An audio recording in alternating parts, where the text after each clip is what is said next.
홍지은의 사연 라디오 지금 시작합니다. 안녕하세요. 올해 29살 여자입니다. 얼마 전에 1년 반을 연애한 남자친구가 저에게 청혼을 해오면서 그로 인해 남자친구의 부모님까지 만나보게 되었네요. 그런데 정말 얼굴에 두꺼운 철판을 깔아도 이런 철판을 깐 사람들은 없을 것 같아서 이렇게 사연 한번 보내보게 되었습니다. 남자친구는 제가 평생을 두고 후회할 거라고 했는데 제가 정말 후회할 짓을 한 건지 그런 부분도 궁금하기도 해서 말이에요. 일단 저는 대학교 졸업 후 바로 취직해서 일을 하고 있는 사람입니다. 제가 전공한 쪽이 취직은 쉬운데 조금 비주류인 편이라서 급여가 조금 짠 편입니다. 회사 들어와서 일 시작한 게 5년 차가 넘어가는데 연봉이 이제 겨우 4천이 되었습니다. 말이 4천이지 실제로 받는 월급 계산해보면 아직 한 달에 300만 원도 벌지 못하는 상황이에요. 저 혼자 밥 벌어먹고 앞가림하면서 살기에는 모자람이 없습니다. 수요도 적은 편이다 보니 제가 정말 회사 돈을 떼먹는다던가 무단결근을 한 일주일씩 한다던가 하는 말도 안 되는 짓거리만 하지 않는다면 정년은 보장돼 있는 거나 마찬가지예요. 비록 벌이는 적을지라도 업계에서는 연금만 나오는 공무원이나 마찬가지라는 우스갯소리도 돌고 있고 애초에 제가 이쪽 길로 나서게 된 이유도 어려서부터 쭉 관심을 가지고 있던 분야였기 때문에 지금 이렇게 경력을 쌓아가면서 일하고 있는 현실에 대해서 불만을 가져본 적 없습니다. 남자친구는 저보다 4살 연상입니다. 궁합도 안 본다는 4살 차이이지만 청혼을 받았을 때 많이 망설여졌어요. 고생 안 시키고 행복하게 만들어주겠다고 당당하게 말은 하지만 남자친구가 마땅한 직업이 없었거든요. 남자친구는 주변 지인들이나 아는 사람들 통해서 일손이 필요할 때 찾아가 다른 사람들 도와주는 식으로 돈벌이를 하고 있었어요. 일하는 날보다 쉬는 날이 더 많았으니 사실상 자기가 일하고 싶을 때나 일하는 일용직이나 다름이 없었어요. 연애하는 동안에는 그게 사실 크게 문제가 되지는 않았어요. 연애하면서 남자친구가 직업이 없어서 문제가 되는 부분은 거의 없었거든요. 데이트할 때도 제가 같이 계산을 하려고 해도 여자가 무슨 돈을 내냐면서 데이트 비용을 거의 다 알아서 처리했고 그렇다고 데이트를 돈 생각하면서 궁상맞게 하지도 않았습니다. 가끔은 정말 비싼 데 데려가서 분위기도 내고 그랬었고요. 거기에 저도 29이면 결혼을 슬슬 생각할 나이기도 하지만 한편으로는 너무 늦은 것도 아니었으니까요. 결혼을 전제로 연애를 시작했던 게 아니었기에 사실 남자친구의 청혼은 예상도 하지 못했고 너무 뜬금없어서 당황스럽기까지 했습니다. 말씀드렸다시피 남자친구와의 연애 자체는 나쁜 경험이 하나도 없었지만 그렇다고 좋아하는 감정만 가지고 결혼을 결정 내릴 정도로 그렇게 쉬운 문제는 아니라고 생각했습니다. 그래서 그 자리에서 결국 거절을 하고 말았네요. 그런데 남자친구는 저희 거절에도 주눅들지 않았고 일단 자기 부모님과의 자리를 주선해 볼 테니 거기에는 한번 다녀가 보자고 제안을 하더라고요. 자기 부모님한테 이야기 한번 들어보면 제 생각이 바뀔 거라나요? 남자친구는 저희 거절을 제가 망설이고 있다고 받아들였던 것 같습니다. 그런 긍정적인 부분이 연애할 때는 참 강점이라고 생각했는데 한편으로는 답답하기도 하더군요.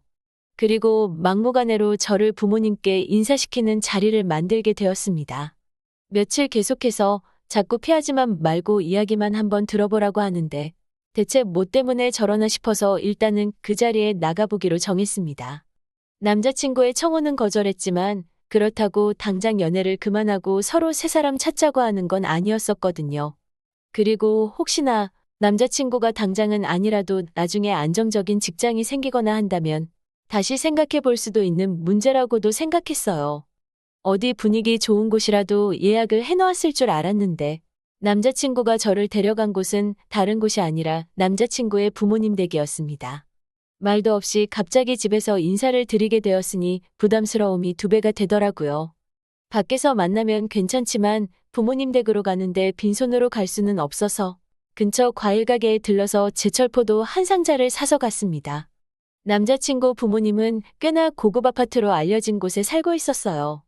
집 안에 들어가니 저 온다고 상다리가 휘도록 음식을 준비해 놓으셨더라고요. 제가 뭐라고 이렇게까지 준비를 해주셨나 싶었고 한편으로는 여전히 남자친구와 결혼 생각이 없던 저였기에 점점 자리가 어렵게만 느껴졌습니다. 가져온 포도 한 상자를 건네드렸는데 이런 포도는 우리 잘 안 먹는데 하면서 한쪽 구석에 그냥 내려놓으시더라고요.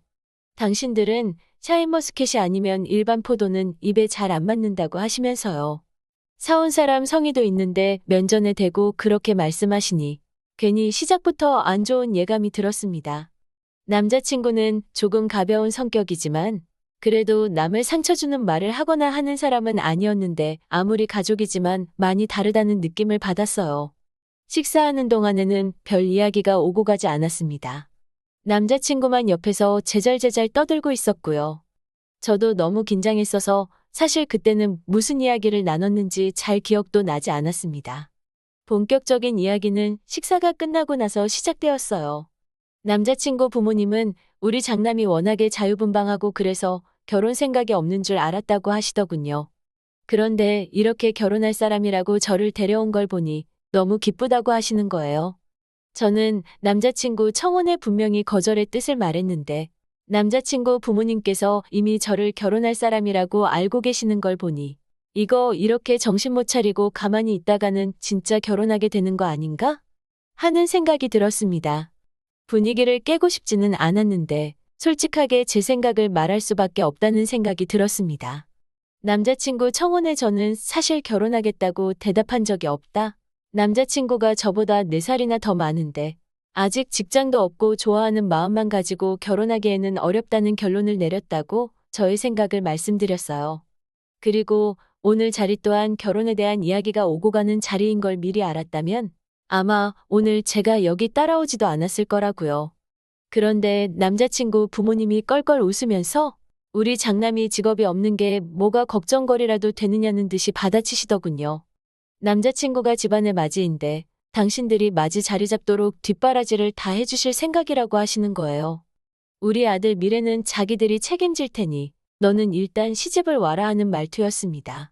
심지어 저는 맏며느리니까 특별히 저희 집 쪽에서 따로 해올 것도 없고 제가 해올 것도 없이 몸만 와도 된다고 하시는 거예요.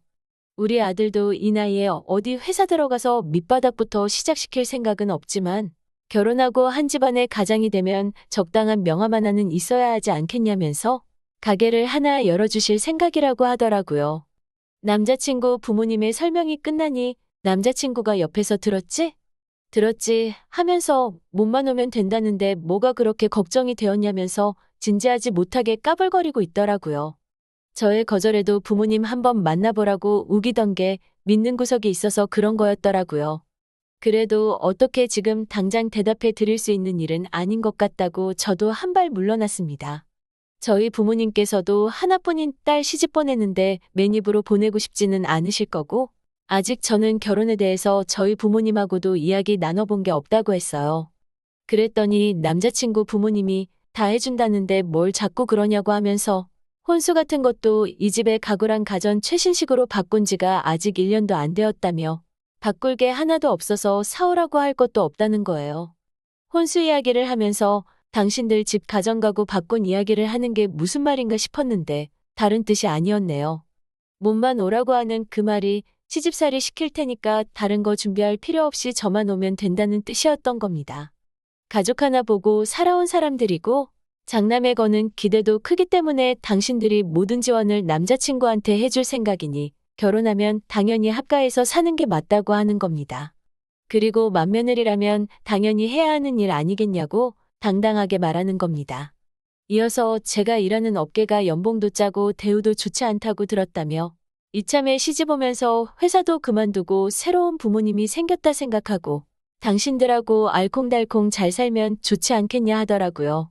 제 회사 이야기는 남자친구한테 대충 이야기한 적 있는데 자기한테 유리한 쪽으로 부풀려서 별 볼 일 없는 회사라는 듯이 이야기를 했나 봅니다. 아니, 실제로 별 볼 일 없는 회사라도 저는 좋고 뜻이 있어서 다니는 회사인데 말을 그런 식으로 하는 건 정말 무례한 거 아닌가요? 당장 직업을 받는 월급으로 좋은 직업, 나쁜 직업으로 분류하는 사람들하고 가족이 되면 앞날이 뻔하다고 생각했습니다. 막말로 제 아들은 마땅히 하는 것도 없는 백수인데 백수인 아들 두고 제 직업 가지고 걸고 넘어지고 그만두고 시집살이 하라고 통보하듯 말하는 사람들을 보니 결혼에 대해서 더 이야기해 볼 것도 없다는 생각이 들었어요. 옆에서 이게 제 인생에 엄청 유리한 선택이 될 거라는 것 마냥 실실 쪼개고 있는 남자친구한테도 정이 있는 대로 떨어지더군요. 청혼을 거절하면서도 연애는 계속했으면 싶던 사람인데 더 이상 꼴도 보기 싫어졌습니다. 자리에서 일어나 나가는데 제가 사온 포도가 눈에 띄길래 이거 안 먹는다고 하셨죠? 하고 들고 나왔어요. 남자친구가 당황해서는 저를 쫓아나오더라고요. 저보고 제정신이냐면서 이렇게 지원 다 해주는 집이 흔한 줄 아냐고 하면서 부모님 돌아가시면 저 집이고 부모님 재산이고 다 자기께 되는 건데 시집와서 조금만 참으면 되는 거 아니냐고 하더라고요.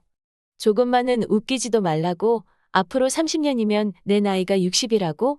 니네 부모님 재산이 얼마나 되는지 모르지만 다 늙어서 너네 부모님 돌아가시고 나서야 누릴 부귀영화면 그냥 평생 결혼 안 하고 내 할 일 잘하면서 돈 벌어서 하고 싶은 거 하고 사는 게 훨씬 더 값진 인생일 거라고 이야기 한번 들어보라고 했던 게 일단 식모살이 면접 자리 때문에 그런 거였냐고 따지고 며느리 들어오면 인건비가 안 드니까 괜히 애먼 사람 구해서 식모로 부릴 생각 하지 말고 부릴 사람이 필요하면 차라리 구인 광고를 내서 제값 치르고 사람 써서 살라고 했어요. 자꾸 따라붙길래 포도 상자를 번쩍 들어서 때리는 신용을 하니 주춤주춤 물러나더라고요. 그냥 청혼 받았을 때 아니 그 나이 먹고 직장도 없이 친구 가게 놀러가서 돈 버는 놈인 줄 알았을 때 헤어졌어야 했다고? 내가 잘못한 게 있으면 그거 하나뿐이라고 말하고 두 번 다시 내 앞에는 나타나지 말라고 했습니다. 저는 하고 싶은 말 다 하고 후련하게 끝냈다고 생각했는데 얼마 뒤에 남자친구한테 이런 좋은 조건을 놓친 걸 후회하게 될 거라고 마지막 기회를 줄 테니 부모님 찾아뵙고 사과드리자고 하더라고요. 니네 부모님 아파트 검색해봤는데 10억 하더라. 그 10억을 너랑 나랑 물려받자고 30년 동안 니네 부모 집에 얹혀 살면서 시부모 눈치 보고 식모살이 할 생각 추워도 없다고 했어요. 내가 후회하는 게 있다면 그날 너한테 했던 말들 전부 다 니네 부모님들 앞에서 못한 게 후회될 뿐이라고요. 그리고 사과는 그런 사고방식 가지고 있는 너랑 너네 부모님이 나한테 해야 하는 거다 하고 전화 끊어버렸습니다. 그 뒤로 연락처도 차단해버렸어요. 한동안은 연애하고 싶은 생각도 안 들 것 같습니다. 진짜 후회는 어느 쪽에서 할 건지 한번 두고 보려고요. 또 찾아주셔서 감사합니다. 다음에도 좋은 사연으로 다시 찾아뵙겠습니다. 채널 구독, 좋아요, 알림 설정은 채널 운영에 커다란 힘이 됩니다. 감사합니다.